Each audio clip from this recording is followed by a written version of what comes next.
তিরমিজি শরীফের 1507 নম্বর হাদিস 1507। এই হাদিসের মধ্যে আসছে আকামা রাসূলুল্লাহ সাল্লাল্লাহু আলাইহি ওয়াসাল্লাম বিল মদিনাতি 10 সিনিনা ইউদহি।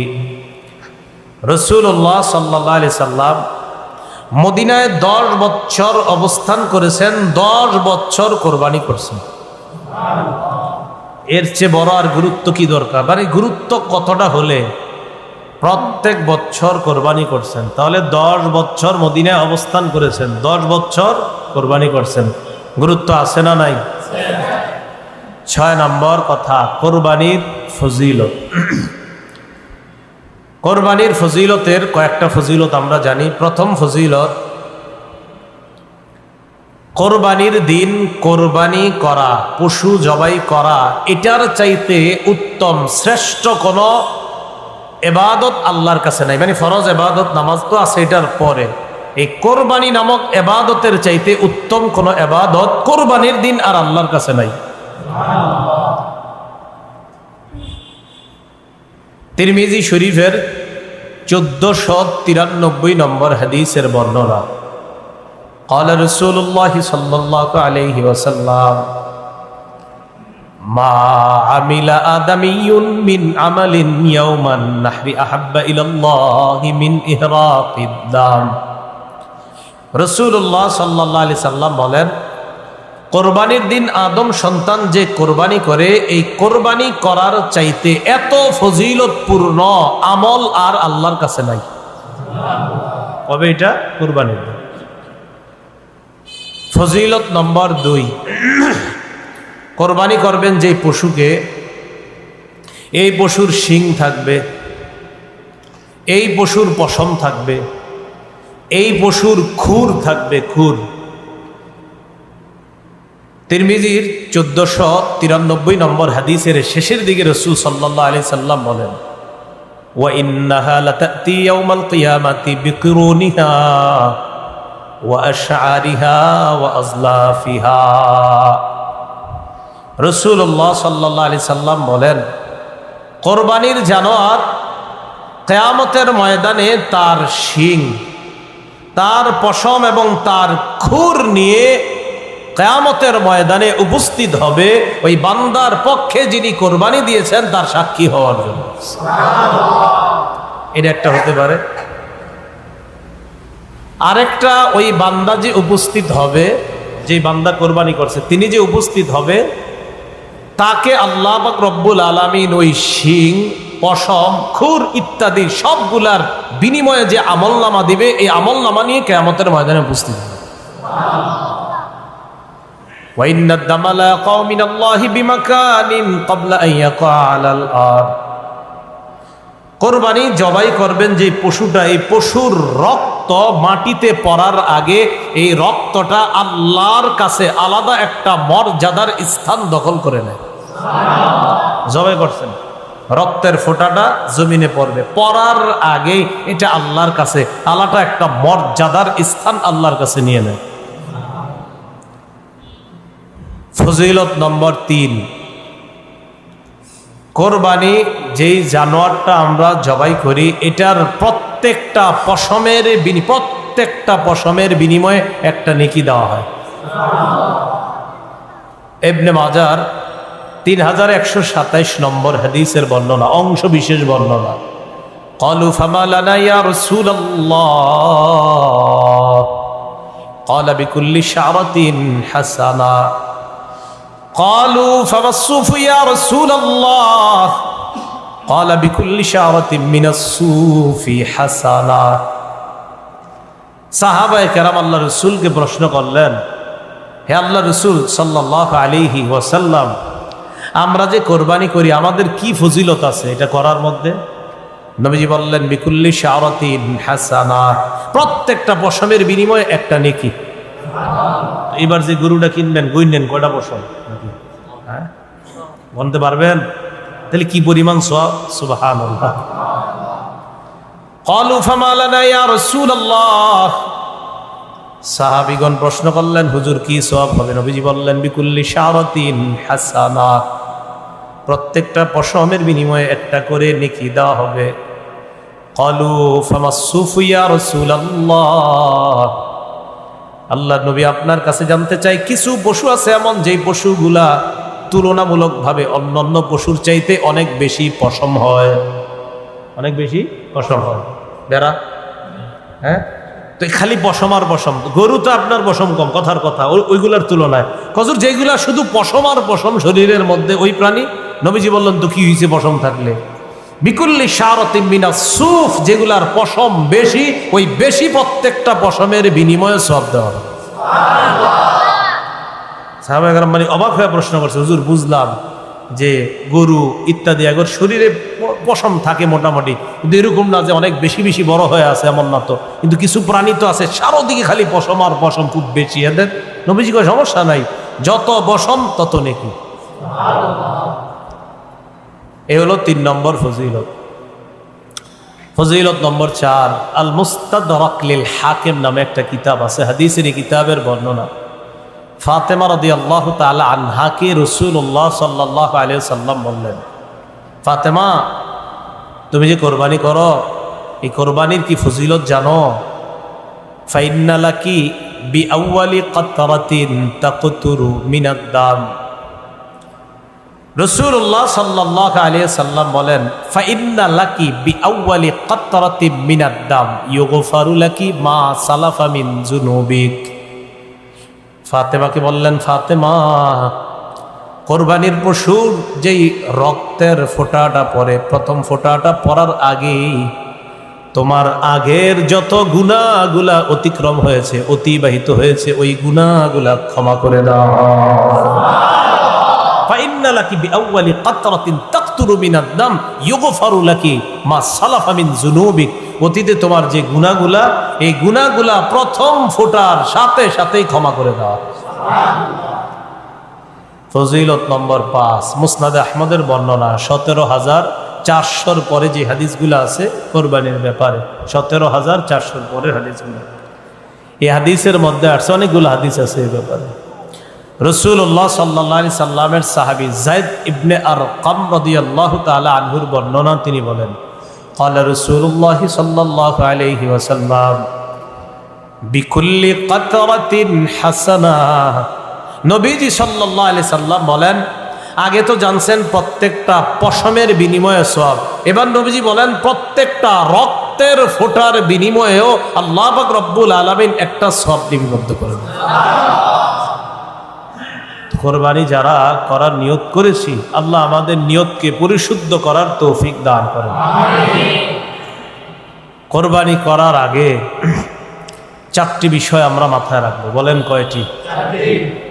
1 নাম্বার নিয়ত করা। বলেন 1 নাম্বার। 2 নম্বর, আমরা যারা কোরবানি করব হালাল টাকা দিয়ে কোরবানি করব। কি টাকা দিয়ে? 3 নম্বর, শরীয়ত মোতাবেক কোরবানি করব।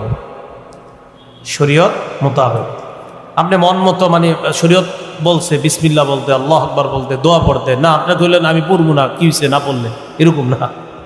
শরীয়ত যেভাবে বলছে ওভাবে। 4 নম্বর, আমরা কোরবানি যখন করব কাউকে দেখানোর জন্য করব না, আমি আল্লাহর জন্য করতেছি, ব্যাস। কয়টা কথা? 1 নম্বর নিয়ত শুদ্ধ, 2 নম্বর হালাল টাকা, 3 নম্বর মোতাবেক, 4 নম্বর কাউকে দেখানোর জন্য না। 1 নম্বর নিয়ত শুদ্ধ করা। সহিহ বুখারীর শুরু হাদিস, ক্বালা রাসূলুল্লাহ সাল্লাল্লাহু আলাইহি ওয়াসাল্লাম, ওমর ইবনুল খাত্তাব রাদিয়াল্লাহু তাআলা আনহুর বর্ণনা, রাসূলুল্লাহ সাল্লাল্লাহু আলাইহি সাল্লাম বলেন, ইন্নামাল আ'মালু বিন্নিয়াত। আমলের প্রতিদান নির্ভর করে নিয়তের উপর। আমলের প্রতিদান নির্ভর করে কিসের উপর? পরিশুদ্ধ নিয়তের উপর আমলের প্রতিদান নির্ভর করে। এজন্য মনে রাখবেন, কোরবানির আগে প্রথম শর্ত নিয়ত শুদ্ধ করা। নিয়ত কি করা? শুদ্ধ করা। তাই শরীকে কোরবানি দিতে খুব সতর্কতা অবলম্বন করা। 4 জন শরীকে দিচ্ছেন, 3 জন দিচ্ছেন, একজনের নিয়তে যদি ঝামেলা হয়, হ্যাঁ, সর্বনাশ হয়ে যাবে। পারেন একা দেন, না পারলে শরীকে দেন, বাকি শরীক যাদেরকে নিবেন তাদের যেন নিয়তটা শুদ্ধ থাকে। একা দিলে একটা লাভ হইলো, নিয়ত ভালো হইলে এটাও আপনি জানেন, খারাপ হইলে এটা আপনি জানেন, আর কেউ জানবে না। টাকা হালাল কিনা এটা আপনি জানেন, আর টাকা হারাম কিনা এটা আপনি জানেন। যা হবার সব আপনার একার হবে।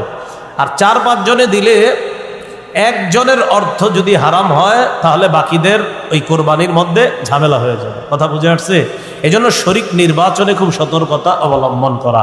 শরিক যিনি হবেন তার ইনকামটা যেন হালাল হয়, এই বিষয়গুলা খুব লক্ষ্য রাখা।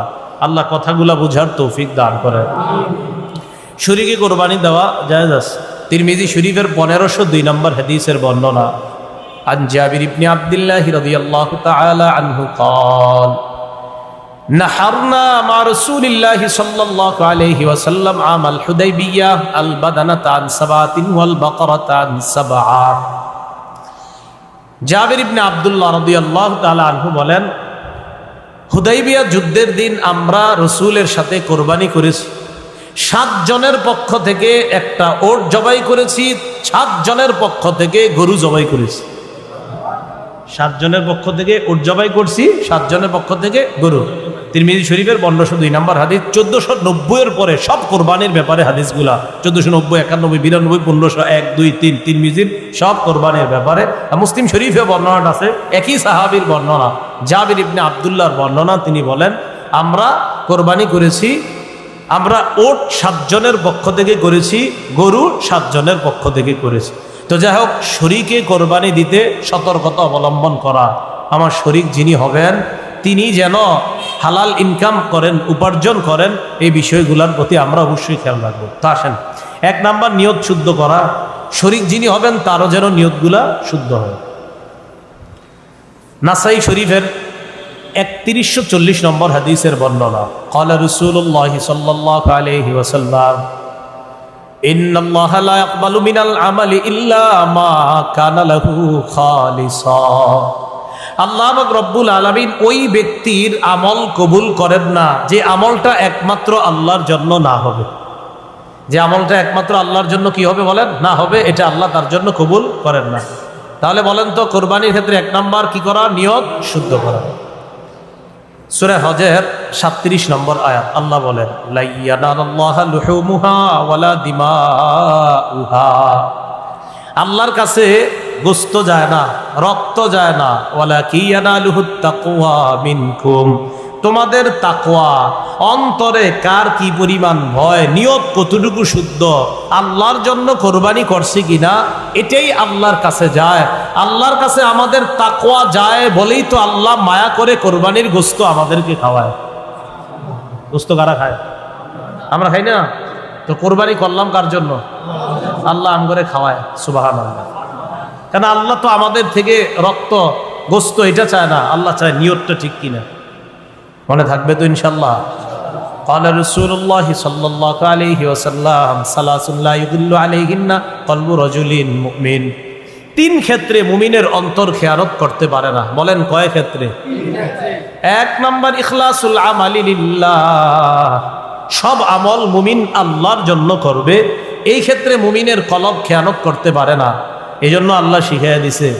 আপনি বলেন, আমার নামাজ, আমার কোরবানি, আমার হজ, আমার যাকাত, আমার ইবাদত সব কিছু একমাত্র আল্লাহর জন্য, এটা আপনি বলেন। কারণ মুমিন আমলের ক্ষেত্রে খেয়ানত করবে না, মুমিনের কলব কখনো খেয়ানত করতে পারে না।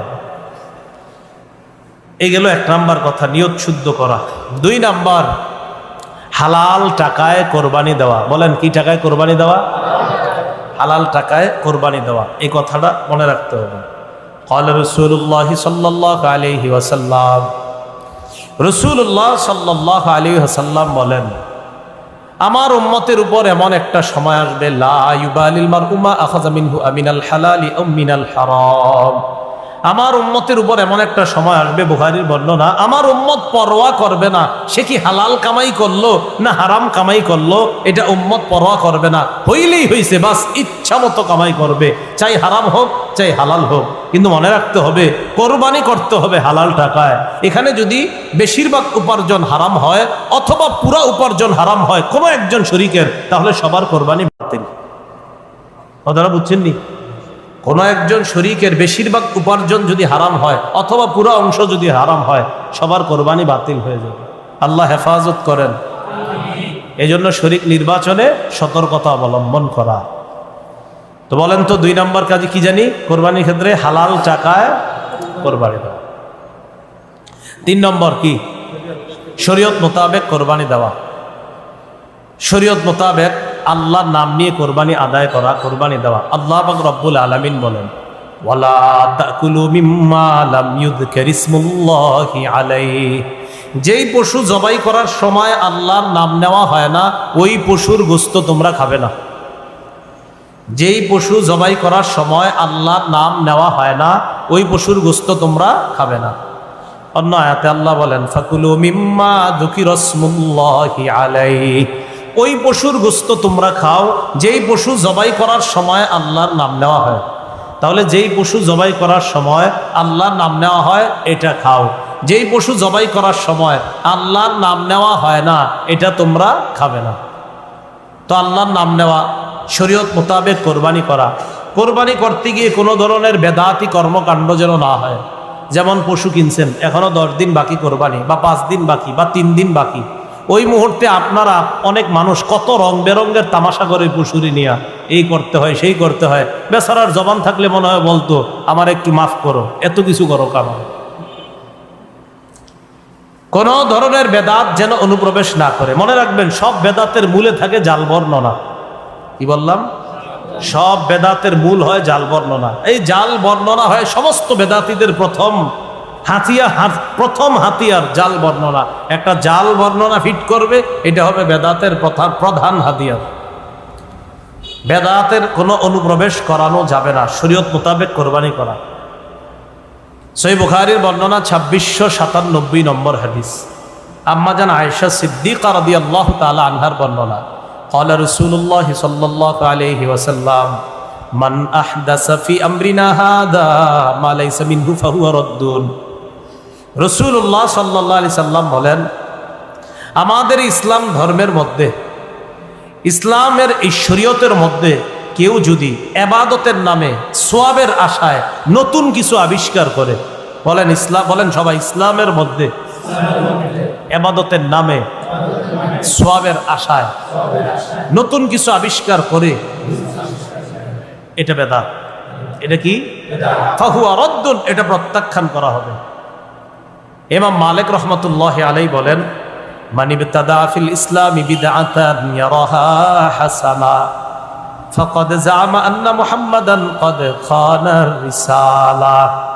ইমাম মালিক বলেন, কোন ব্যক্তি যদি ইসলামের মধ্যে নতুন কিছু বানায় আর এটারে যদি সে উত্তম মনে করে, এটা নতুন প্রথা চালু করছে এবং এটারে সে উত্তম মনে করে, সে কেমন যেন মনে করে যে মুহাম্মদ সাল্লাল্লাহু আলাইহি ওয়াসাল্লাম নবুয়তের দায়িত্ব পালনে ত্রুটি করেছেন। নাউজুবিল্লাহ। নবী ত্রুটি করছে কোনো? নবী কি পরিপূর্ণ দিন রেখে গেছে কিনা বলেন? তো এখন যদি ইসলামের মধ্যে সওয়াবের আশায় ইবাদতের নামে নতুন কিছু অনুপ্রবেশ করায়, এর অর্থ হলো নবী পুরোপুরি রেখে যাইতে পারে নাই, তাই আমি নতুন একটা বানাইছি। আল্লাহ হেফাজত করেন। ক্বালা রাসূলুল্লাহ সাল্লাল্লাহু আলাইহি ওয়াসাল্লাম, নবীজি সাল্লাল্লাহু আলাইহি সাল্লাম বলেন, আনা ফারাতুকুম আলাল হাউজ, আমি হাউজে কাউসারের পারে দাঁড়িয়ে থাকব। হাউজে কাউসারের পারে যখন আমি দাঁড়িয়ে থাকব, তখন আমার সামনে আমার উম্মত যাবে। মান মাররা আলাইয়া শারিবা, আমার উম্মত আমার সামনে দিয়ে যাবে, যাওয়ার সময় পানি পান করবে। ওয়ামান শারিবা লাম ইয়াজমা আবাদা, আমার উম্মতের কেউ যদি হাউজে কাউসারের পানি পান করে, সে আর পিপাসার্ত হবে না। বুখারীর বর্ণনা। এরপরে রাসূল সাল্লাল্লাহু আলাইহি সাল্লাম বলেন, সুম্মা লা ইয়ারিদান্না আলাইয়া আকওয়ামুন আ'রিফুহুম ওয়া ইয়ারিফুনানি, এরপর আমার সামনে এমন একদল মানুষ যাবে আমার সামনে দিয়ে, যাদেরকে আমি চিনব, তারা আমার উম্মত, তারাও আমাকে চিনবে। আমি তাদেরকে পানি পান করাইতে চাইব। সুম্মা ইউহালু বাইনি ওয়া বাইনাহুম, আমার মাঝে আর তাদের মাঝে প্রতিবন্ধকতা সৃষ্টি করা হবে। আমি বলবো, ইন্নাহুম মিন উম্মতি, আল্লাহ এরা তো আমার উম্মত। আল্লাহর পক্ষ থেকে জবাব দেওয়া হবে, ইন্নাকা লা তাদরি মা আহদাসু বা'দাক, হাবিব আপনি জানেন না, আপনি দুনিয়া থেকে বিদায় নেওয়ার পর তারা নতুন নতুন কত বেদাত চালু করছে, আপনার জানা নাই। যখন নবী জানবে এই মানুষগুলা ইসলামের মধ্যে আমি যেই ধর্ম রেখে এসেছি, আমি যেই শরীয়ত রেখে গেলাম, এটার মধ্যে তারা নিজেদের মন মতো নতুন কিছু আবিষ্কার করছে, তখন নবী বলবেন সুহকান সুহকান লিমান গায়্যারা দীনি, আমার সামনে থেকে দূর হও, যে আমার ইসলামকে, আমার রেখে আসা শরীয়তকে পরিবর্তন করে দিয়েছে, সে আমার সামনে থেকে দূর হও, আমি তোমার চেহারাটা দেখতেও চাই না। পানি পান করাবে দূরের কথা, ওই উম্মতকে বলবে দূর হও, দূর হও আমার সামনে। তাহলে হাউজে কাউসারের পানি নবী পান করাবে তাদেরকে, যারাই যাবে সামনে দিয়ে। নবী বলছেন আমার সামনে একদল মানুষ যাবে, যাদেরকে আমি চিনব, তারাও আমাকে চিনবে, আমি তাদেরকে আমার আর তাদের মাঝে প্রতিবন্ধকতা সৃষ্টি করা হবে। আমি বলবো ইন্নাহুম মিন উম্মতি, তারা তো আমার উম্মত। জবাব দেওয়া হবে ইন্নাকা লা তাদরি মা আহদাসু বাদাক, আপনি জানেন না, আপনি দুনিয়া থেকে চলে আসার পর তারা কত নতুন কিছু আবিষ্কার করছে। নবীজি বলেন তখন আমি বলবো সুহকান সুহকান লিমান গায়্যারা দীনি ওয়া ফি রিওয়ায়া বাদদালা দীনি, আমার ধর্ম, অর্থাৎ আমি যে ধর্ম রেখে আসলাম দুনিয়াতে, যে শরীয়ত রেখে আসছি, এটা যে পরিবর্তন করেছে, দূর হও, দূর হও আমার সামনে থেকে। আল্লাহ আমাদেরকে হেফাজত করেন। কয় নম্বর কথা গেল? 3, শরীয়ত মোতাবেক কোরবানি করা। 4 নাম্বার, কাউকে দেখানোর জন্য কোরবানি না করা। 4 নাম্বারটা এমনি বলতে পারি যে রিয়া মুক্ত কোরবানি করা। বলেন, রিয়া মুক্ত কোরবানি করা, লৌকিকতা মুক্ত কোরবানি করা, লৌকিকতা মুক্ত কোরবানি করা, লোক দেখানো ছাড়া কোরবানি করা। লোক দেখানোর কোরবানি যদি হয় তাহলে এটা কিন্তু মুশকিল হয়ে যাবে, এটা আল্লাহ কবুল করবেন না।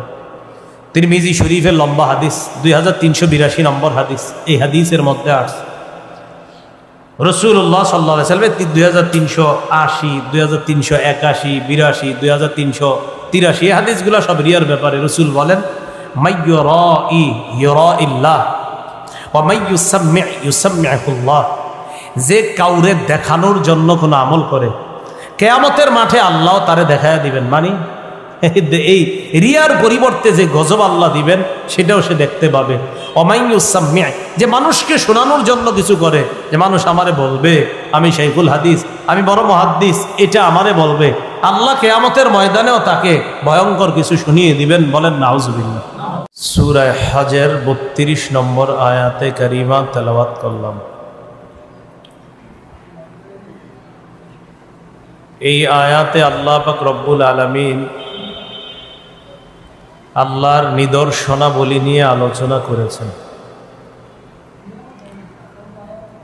এখানে আল্লাহর অনেকগুলো নিদর্শনের মধ্যে অন্যতম নিদর্শন হলো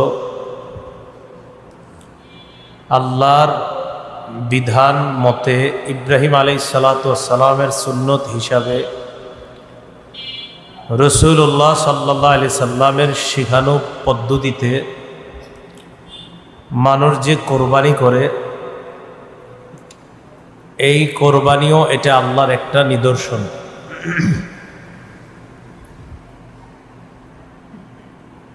এই ব্যাপারে কয়েকটি কথা আমরা মনে রাখবো। 1 নম্বর,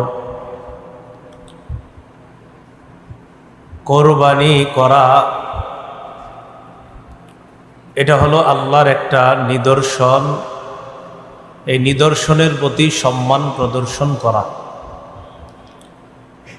আল্লাহ বলেন ওয়ামাই ইউআযযিম শাআইরাল্লাহ, যে ব্যক্তি আল্লাহর নিদর্শনাবলীকে সম্মান করে, ফাইন্নাহা মিন তাকওয়াল কুলুব, এই নিদর্শনাবলীকে যারা সম্মান করে, এই সম্মান এটা কলবের তাকওয়া থেকে, কলবের তাকওয়া থেকে সম্মান করে। দ্বিতীয় বিষয়, আমরা কোরবানি করি আল্লাহর নৈকট্য লাভ করার জন্য। এজন্য আল্লাহ আমাদেরকে শিখিয়ে দিয়েছেন, সূরা নামের 162-63 নম্বর আয়াতে বলেন কুল ইন্না সলাতি ওয়া নুসুকি ওয়া মাহইয়ায়া ওয়া মামাতি লিল্লাহি রাব্বিল আলামিন। নবী আপনি বলেন, আমার নামাজ, আমার কোরবানি, আমার জীবন, আমার মরণ বিশ্ব জগতের রব আল্লাহর জন্য। লা শারীকা লাহু ওয়া বিযালিকা উমিরতু ওয়া আনা আউয়ালুল মুসলিমিন। তার সাথে কোনো শরিক নাই, কোনো অংশীদারিত্ব নেই। এই ব্যাপারে আমি আদিষ্ট হয়েছি, আমাকে আদেশ করা হয়েছে। আর আমি হলাম খাঁটি মুসলমান, প্রথম মুসলমান। আর কোরবানির যে দোয়াটা নবী শিখাই দিয়েছেন সেখানে আছে ওয়া আনা মিনাল মুসলিমিন, আমি মুসলমানদের অন্তর্ভুক্ত। মুসলমান মানে আত্মসমর্পণকারীদের অন্তর্ভুক্ত। কোরবানির বিষয়ে তৃতীয় কথা, আমরা কোরবানি আদায় করি ইব্রাহিম আলাইহিস সালাতু ওয়াস সালামের সুন্নত জিন্দা করার জন্য। সূরা আস-সাফফাতের 107 নম্বর আয়াতে আল্লাহ বলেন ওয়া ফাদাইনাহু বিযিবহিন আযীম, আমি তাকে একটা বড় প্রাণীর মাধ্যমে, প্রাণীকে জবাই করার মাধ্যমে আমি তাকে মুক্ত করলাম। ইব্রাহিম নবী যে স্বপ্ন দেখেছিলেন এই স্বপ্ন আমি বাস্তবায়ন করলাম, আর সন্তানকে জবাই করা থেকে একজন বাবাকে আমি মুক্তি দিলাম একটা বড় প্রাণী কোরবানি দেওয়ার মাধ্যমে। তাফসিরে আসছে দুম্বা, কি বড় একটা দুম্বা কোরবানি দেওয়ার মাধ্যমে। এই ব্যাপারে ইবনে মাজার বর্ণনা 3127 নম্বর হাদিস। قال أصحاب محمد صلى الله عليه وسلم ما هذه الأضاحي يا رسول الله।